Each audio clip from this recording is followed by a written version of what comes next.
It's funny how one sentence, just 8 words whispered behind a closed door, can shatter 16 years of your life like a glass house hit with a brick. My name's Jack. I'm 42 years old, and up until recently, I thought I was the luckiest man alive. I had a good job as a civil engineer, a modest house in the suburbs, and, most of all, I had my daughter, Emma. My world revolved around that girl from the moment I held her in my arms. I used to say she saved me. Before her, I was a drifting guy in my mid-20s, still chasing old college buddies and living out of cardboard boxes. But the moment I became a dad, everything clicked into place. I grew up. I built a life. And I did it all for her. Emma is 16 now. Bright, witty, a little sarcastic in the way teens are, but kind-hearted to the core. She volunteers at the animal shelter every weekend, loves baking. Our kitchen is always coated in flour, and calls me Pops, in this cute, ironic way that always makes me smile. She's my everything, and I thought I was hers. Then there's my wife, Caroline. We've been married for almost 20 years. We met through mutual friends at a 4th of July barbecue, and it was fast. Too fast, if I'm being honest now. But we were both pushing 30, and I mistook shared loneliness for compatibility. The early years were fine. Not magical, but we got along.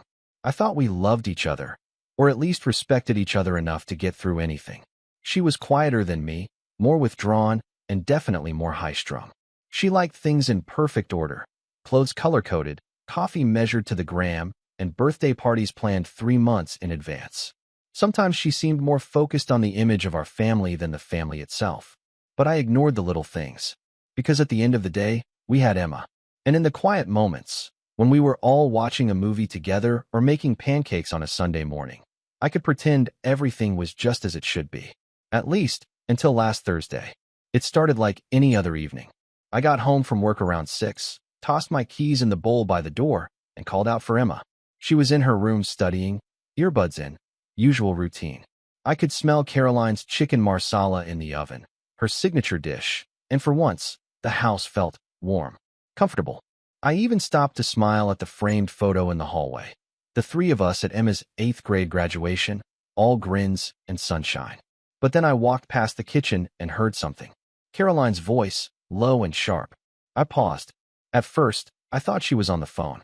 I didn't mean to eavesdrop, really, but something in her tone, tight, nervous, stopped me in my tracks. She can never know the truth, and neither can he, especially not him. I froze. The words hit like ice water. There was a pause, then a quiet sniffle, and finally, the words that would flip my entire existence inside out.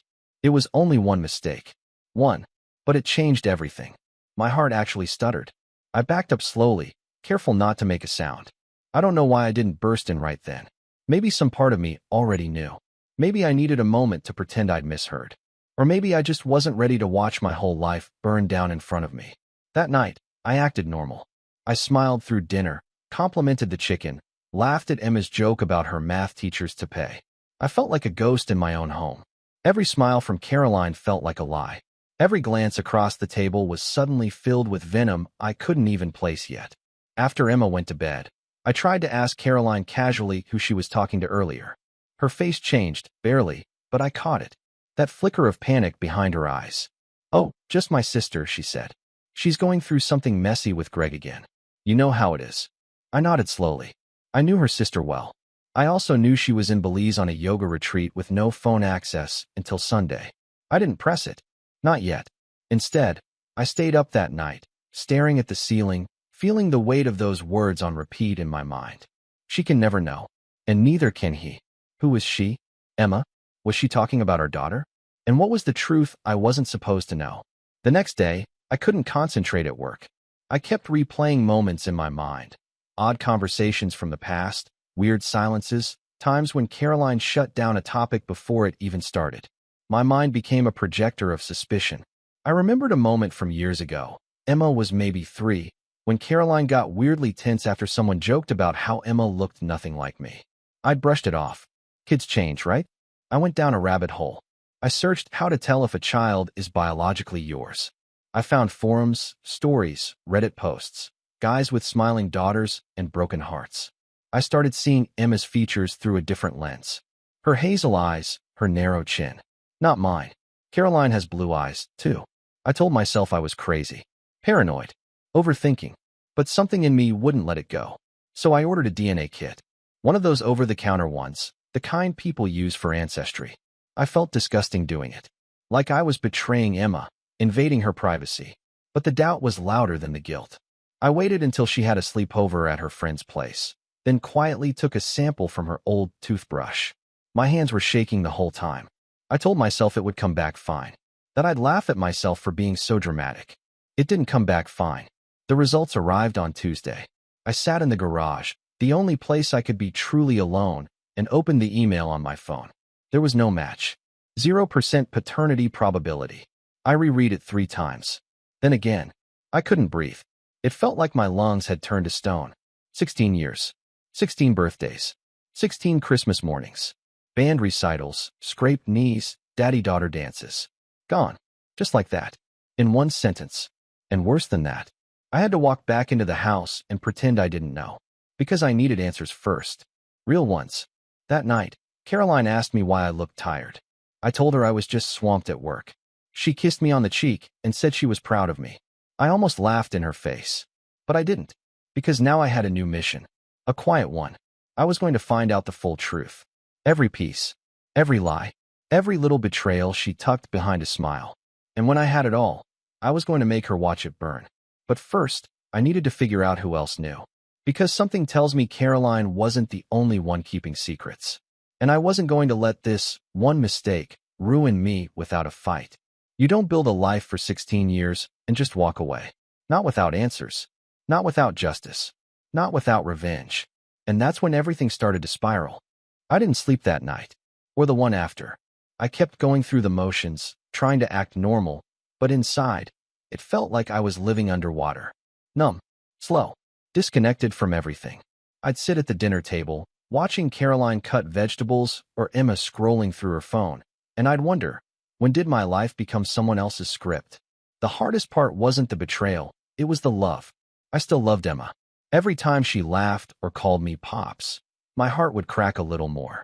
That wasn't fake. That was real. And it made everything 10 times more painful. Because even though my DNA wasn't in her, my soul was. I had raised her. I had kissed her forehead every night. I had sat beside her in the ER when she broke her wrist falling off the monkey bars. I had cried the first time she sang in front of a crowd. That doesn't disappear overnight. But there was a new, quiet ache under everything now. I started paying attention, really paying attention. Watching Caroline. Listening to how she spoke to Emma.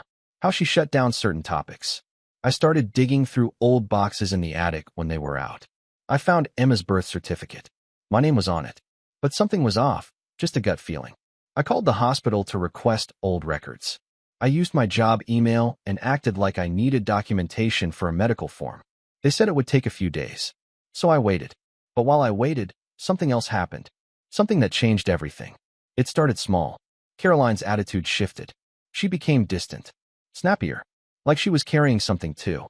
Maybe she sensed I was pulling away. Or maybe she had guilt bubbling to the surface. One night, I came home late from work and found her sitting alone in the dark living room. Wine glass half full. Just staring at the TV. You okay? I asked, setting down my bag. She didn't look up. Just tired. Long day. She took a slow sip. You've been acting different lately, Jack. I tensed. What do you mean? I don't know, she said. You're quieter. Like you're mad at me. That was the moment I wanted to lay it all out. Show her the email. Tell her I knew. But I didn't. Because I wasn't done. I needed more. So I shrugged and said, just stressed. Lot going on at the firm. She didn't press. But she didn't look convinced, either. Then came the next shift. The favoritism. And this time, I couldn't ignore it. Emma started pulling away from me. Subtle at first. Shorter conversations. More time in her room. Less laughter at my dad jokes. I thought maybe it was teen stuff. She was 16, after all. But then one night, I came home to find Caroline and Emma whispering in the kitchen. When they noticed me, they both stopped talking immediately. Hey, I said casually. What's going on? Nothing, Caroline said, too quickly. Just talking about school. Emma avoided my eyes. Yeah, just boring stuff. I didn't push. But it ate at me. The next day, I came home early. I had a headache and figured I'd get some rest. As I walked up the front steps, I heard voices through the open kitchen window. He's been weird lately, Emma said. Like, super intense. Caroline replied. He's probably just going through something. You know how your dad gets. He canceled our beach trip. Again. My stomach dropped. I know, Caroline said with a sigh. I'll talk to him. I hadn't canceled anything. We had never even planned a beach trip. I stepped back from the window quietly and drove around the block until I could come in without suspicion. But now I knew something was happening, something more than just one lie. Caroline was planting seeds, turning Emma against me. Slowly, gently, and it was working. That weekend, Emma skipped our usual Saturday pancakes and went out with friends. No bye pops. No hug. I tried not to let it sting. Then came the birthday. Emma's 17th was coming up in a month. I had been quietly planning a surprise for over a year. A used Toyota Corolla I'd been fixing up in a buddy's garage. Her dream color, seafoam green. Low mileage. Safe. Affordable. She'd talked about it nonstop the summer before, even made a Pinterest board with her favorite models. I wanted her to have something special. Something from me. The plan was to reveal it with a big bow on the driveway, just like in the movies. I even wrote a goofy card that said, "Don't crash into any mailboxes. Love, Pops." But one afternoon, I overheard Caroline on the phone again. I told him not to go overboard, she was saying. She's not even his daughter. He's doing this to feel better about himself. I stood frozen in the hallway. My ears were ringing. I know. I'm going to handle it. He needs to let go. It's not healthy. Let go. I should have confronted her. But instead, I walked into the garage and stared at the car for over an hour. My gift, my final thread of connection, now twisted into some kind of delusion in her eyes. That night, I went out to the fire pit in our backyard, lit a cigar I'd been saving for months, and stared at the stars. I felt hollow, like I was grieving someone who was still alive. Not just Caroline, but Emma. And worse. I felt like they were both slipping through my fingers and I couldn't do a thing about it. A week later, the records arrived from the hospital. I flipped through them slowly, heart pounding. And there it was. Emma's birth admission form. Mother, Caroline Holt. Father, blank. No mention of me. No record of my signature. Nothing. I couldn't breathe. 16 years, and my name was never on the original form. Caroline had added me later, quietly, conveniently, probably to make things cleaner. I sat down at the kitchen table and stared at the paper like it was a death certificate. And that's when I made the decision. I printed everything. The DNA results. The hospital forms. I laid them out neatly in a manila folder and set it in my office drawer. Because this wasn't just about betrayal anymore. This was about the story she was spinning. The lies she was still feeding Emma. She didn't just cheat on me. She rewrote history and cast me as the fool. The sucker. The backup plan. And I wasn't going to let her walk away clean. But I wasn't ready yet. Because there was one more betrayal coming. One final blow that would take everything I had left and light it on fire. It happened on a Thursday. Again, I had taken the day off. I told Caroline I had a client meeting out of town. I just needed space. Time to think. But around 2 p.m., I got hungry and stopped at a little diner 10 minutes from home. And that's where I saw them. Caroline and a man I didn't recognize. Sitting in a booth. Talking quietly. Too close. I pulled into the parking lot across the street and watched. They weren't touching, but their body language told me everything. He leaned in. She touched his wrist. She smiled the way she used to when we first dated. I took out my phone, snapped a few photos, then drove home. I didn't cry. I didn't scream. I didn't break anything. I just sat at the kitchen table with the folder in front of me, staring out the window, and I realized something. I didn't know who Caroline was. I didn't know who I was to Emma anymore. And I didn't know what kind of hell I'd just been dragged into. But I did know this. They had taken everything from me, and I was going to make them regret it. Every lie, every whisper, every stolen year. But first, I needed to hear it from her lips. I needed Caroline to say it, to admit everything. And when she did, that's when the mask would finally fall. When Caroline finally walked through the door that night, the sun was already dipping below the horizon. Golden light filtered through the kitchen blinds, casting long shadows across the floor. She looked surprised to see me home early, but she played it off with that same calm smile she'd worn for years, the one I now saw as nothing more than a mask. "You're home early," she said, setting her purse down and walking over to the fridge like it was any other day. "I thought you were out of town." "I finished early," I said flatly, not looking up from the table. She paused, sensing something in my tone. Her hand froze on the fridge handle. I wanted to confront her right then, pull out the folder, lay it on the table, and demand answers. But I didn't, because something in me, something old, wounded, and quiet, realized that whatever explanation she gave wouldn't make it better. It wouldn't bring back the years I'd lost. It wouldn't put my name on that birth certificate. It wouldn't change the DNA results. It wouldn't unmake the fact that I had been a father, and now I wasn't. At least not in her eyes. So I did nothing. And that was the beginning of the fall. The days that followed were quiet in a way I had never known before. Not peaceful, empty. The kind of quiet that creeps into your bones and makes the walls feel like they're pressing inward. Emma barely spoke to me. When she did, it was quick and polite. Detached. It killed me. I'd spent 16 years being her everything, and now I was background noise. Caroline, for her part, became strangely cheerful, like a weight had lifted. She started going out more, meeting friends, staying up late with wine, and her phone glowing in her hand. She never said it, but I knew. She was already moving on, probably had been for months. I moved into the guest room. No fight, no screaming match, just a quiet shift. I packed my clothes, toothbrush, and a few books into a box and carried them down the hall. She watched me do it. Never said a word. That silence cut deeper than any argument could. I stopped working on the car. I couldn't even look at it without feeling sick. The surprise, the bow, the card, all of it sat in the garage like a monument to a dream that never existed. I stopped shaving, skipped a few days of work. My boss noticed, called me into his office. "You good, Jack?" "Yeah, just tired." He didn't push, but I could tell he knew something was off. It wasn't until the third day of microwave dinners and unanswered text messages from Emma that I finally broke. I was in the garage again, staring at the Corolla, when I saw the card I'd written.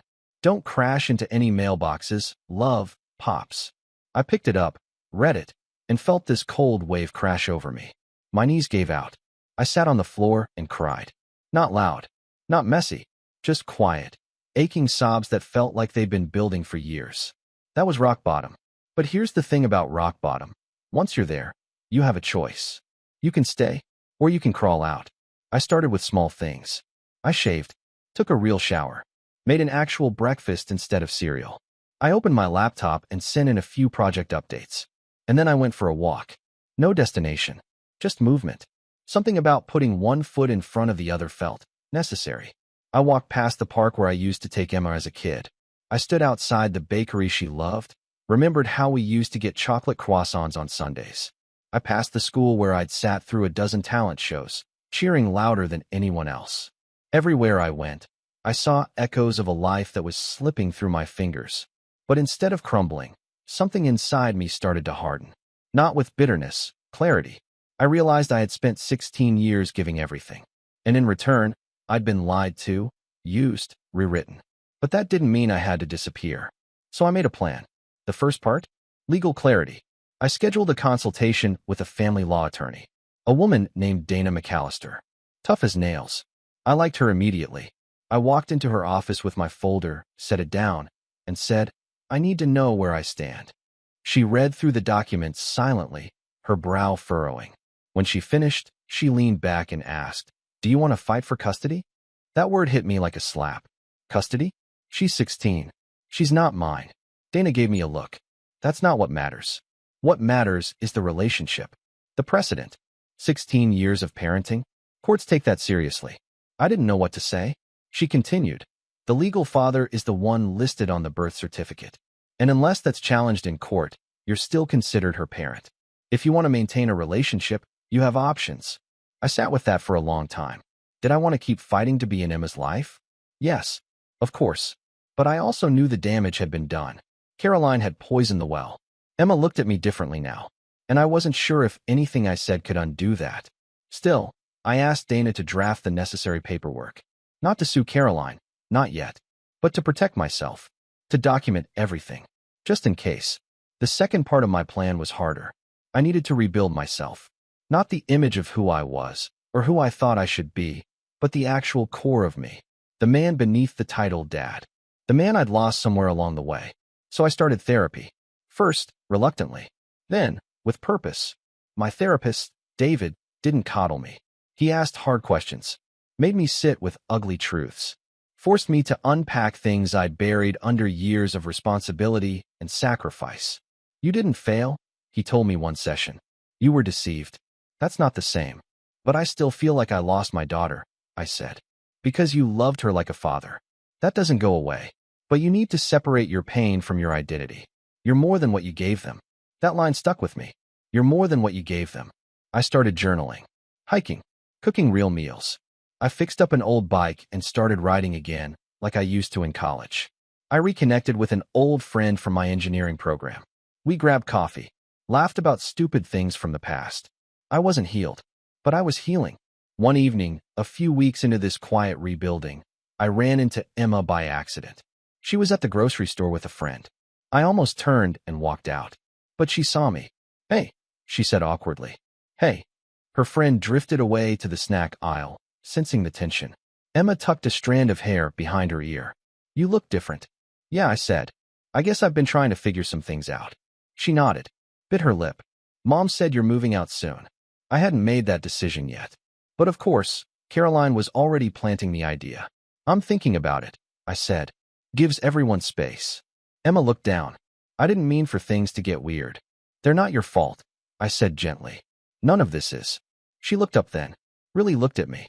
And for a second, I saw my little girl again. The one who used to fall asleep on my chest during thunderstorms. I miss the pancakes, she said quietly. I smiled. Me too. And then she walked away. No hug, no tears, but a small crack in the wall. And I clung to it like a lifeline. Back at home, Caroline was getting bolder. I knew she was still seeing the man from the diner. She didn't hide it. Late texts, secretive calls, excuses that didn't line up. One night, I overheard her on the phone again. I think he's finally accepting it. He's been so quiet. I think he'll just leave. I didn't confront her. Not yet. Because the third part of my plan was almost ready. And when it hit, Caroline wouldn't be the one writing the story anymore. I would. But before I could act, something else happened. Something that pulled the rug out from under me all over again. And this time, it came from Emma. I was still holding onto the weight of Emma's words from the grocery store. I missed the pancakes. It wasn't an apology or even a real olive branch, but it was something. A crack in the fortress Caroline had built around her. I clung to that moment like it meant everything, because in a way, it did. It told me Emma wasn't completely gone. There was still a thread of the girl I raised. But I also knew it wasn't enough to just wait for her to come around. I had to act, and I had to be smart about it. Because Caroline wasn't going to just walk away clean. She'd spent months, maybe years, laying her groundwork, rewriting the past, making me look unstable, obsessive, maybe even dangerous. She hadn't directly accused me of anything yet, but I could feel the narrative shifting. I was no longer Jack the steady provider. Now I was Jack, the guy who's having a hard time. Jack, who moved into the guest room. Jack, who's always home but never present. And Emma? She was caught in the middle, swimming in carefully planted seeds of doubt. So I started my own quiet operation. The first step was digital. I began backing up everything. Emails, texts, shared calendars, anything that painted a picture of me being a present, involved father and husband. Caroline had always liked controlling the story, but I had receipts. Hundreds of them. I printed photos, vacations, birthdays, little moments, and labeled each one with the date and location. It felt obsessive at first, but I knew it was necessary. If this ever went legal, I needed to show that I hadn't been some absent figure. I was there. Always. The second step was subtle surveillance. I placed a small voice-activated recorder in my home office. Not to catch her cheating, I didn't care about that anymore. What I wanted was her language. The way she talked about me when I wasn't around. How she twisted things. What she was telling Emma.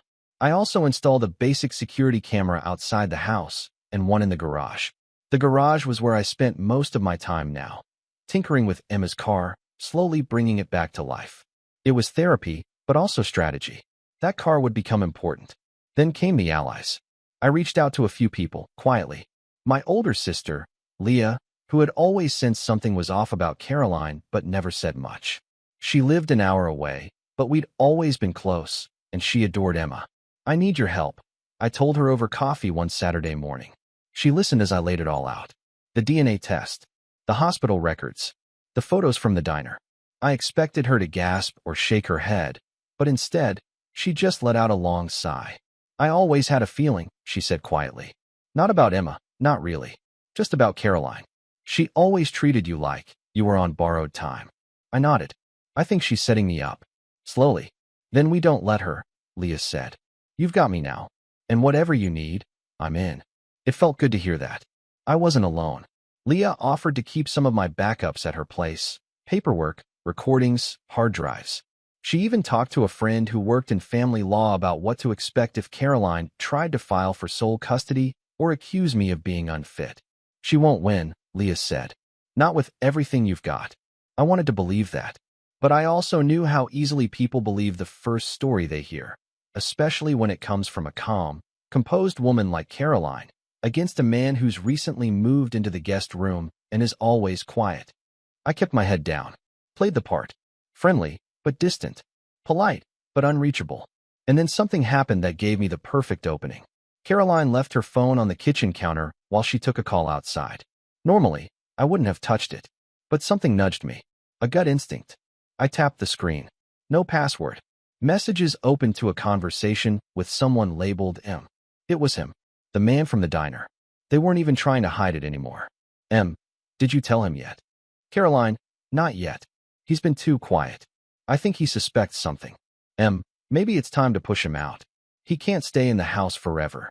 Caroline, he'll leave. He always does the honorable thing. I stared at that word, honorable, like it was a weakness, like it was a flaw she was counting on. Not this time.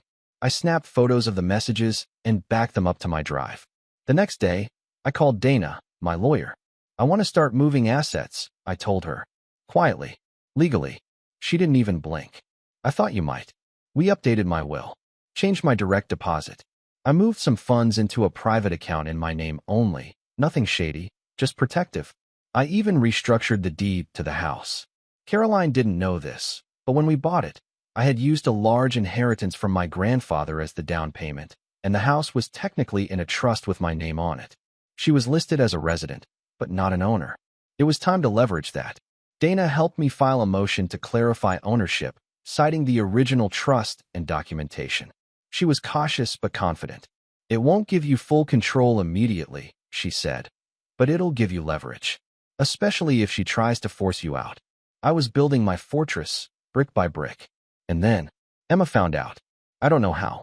Maybe Caroline told her. Maybe she overheard something. But one evening, she came into the garage where I was working on the Corolla, arms crossed, jaw tight. Why are you trying to take the house from Mom? She demanded. I looked up, wiping my hands on a rag. I'm not taking anything. I'm protecting myself. That's not what she said. Of course it wasn't. She said you're being paranoid. That you think everyone's out to get you. I set the rag down and took a breath. Emma, I can't make you believe me, but I've never lied to you. Not once. Can you say the same for her?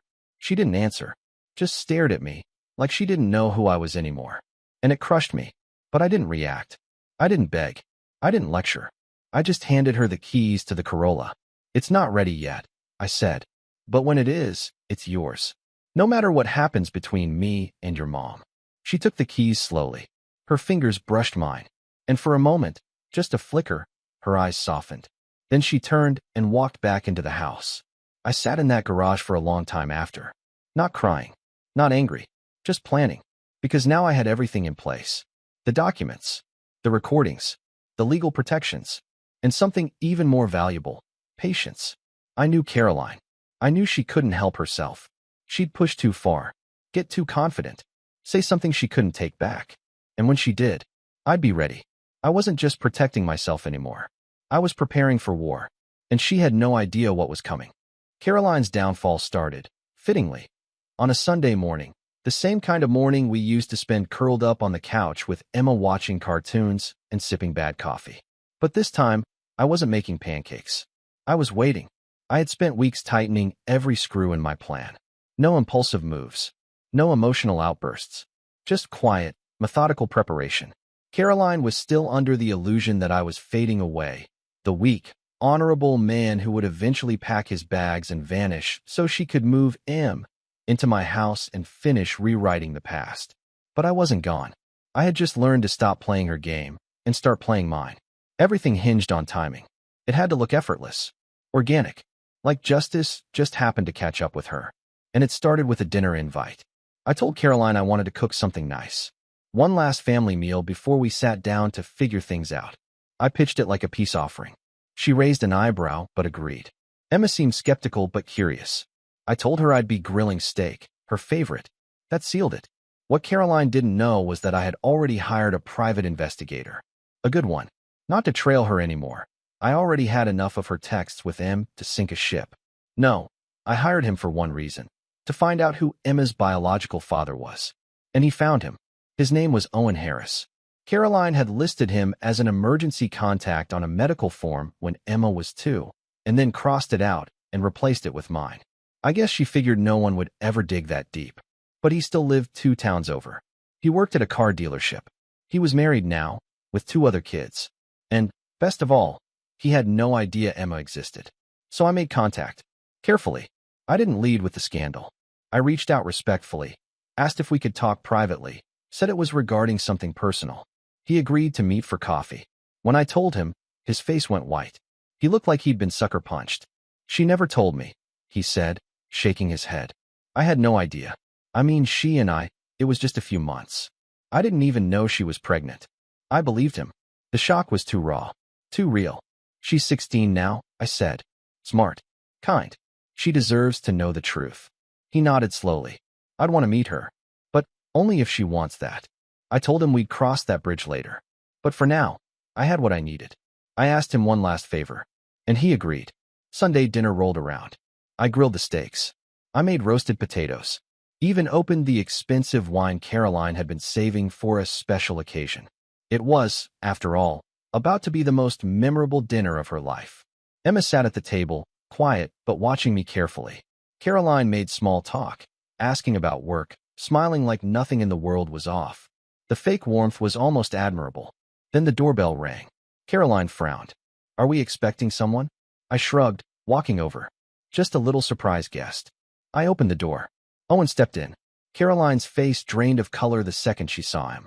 Emma looked between them, confused. Who's that? Caroline stood up, slowly. Jack. What are you doing? I didn't answer her. I looked straight at Emma. This is Owen Harris, I said gently. He's someone your mom knew a long time ago. Emma blinked. Okay. I sat down, motioning for Owen to do the same. He looked nervous, but calm. The kind of calm that only comes from knowing the truth is finally coming out. Caroline took a step forward. Jack, don't do this. I'm not doing anything, I said. I just thought Emma deserved to know who her father is. Emma froze. What? Dead silence. Caroline's lips parted, but no words came out. Just this faint, breathy sound. She looked like a balloon slowly deflating. I didn't mean for you to find out this way, she finally whispered. I looked at Emma. Her eyes were wide, filling with tears. What does he mean, Mom? Caroline turned to her, reaching out. Sweetheart, please. Emma backed away. I trusted you, she said, her voice shaking. You told me he was my dad. You let me call him Pops. I didn't know what to do, Caroline stammered. It was just one mistake. I didn't want to lose you. But you lied to me, Emma snapped. My whole life. She turned to me. When did you find out? Not long ago, I said quietly. I didn't want to hurt you. I just needed the truth. Emma sat down, stunned. She looked at Owen. You're really? He nodded. I only just found out, too. I swear if I'd known. I need to go, she said, standing up abruptly. I need some air. She left through the front door. I let her go. Caroline stood frozen in the kitchen. And I turned to her. You don't get to play the victim anymore, I said. You lied to me for 17 years. You stole my family. My identity. You let me pour my life into Emma, knowing the truth the whole time. Her hands trembled. Jack, I never meant for it to go this far. It was one night. We weren't even married yet. We were engaged, I said flatly. You made a vow and then buried the truth. You made me build a life on a lie. She sank into a chair, finally realizing that the game was over. But I wasn't done. The next day, I filed a motion with the court. I wasn't asking for custody. I was asking for a declaration of non-paternity and legal damages. Dana handled everything. The documentation, the evidence, the years of texts and photos, the trust deed on the house. Every thread I had pulled together now formed a noose. Caroline tried to fight it for about a week. She claimed emotional distress. She begged me not to take legal action. I didn't budge. In mediation, I calmly laid everything out. She looked like a ghost. The house, legally mine. The trust documents sealed it. The car? I finished restoring it and gave it to Emma. Quietly, with no conditions. The marriage? Officially dissolved. The judge signed off on the divorce 30 days later. Caroline walked away with nothing but her own last name and a messy reputation.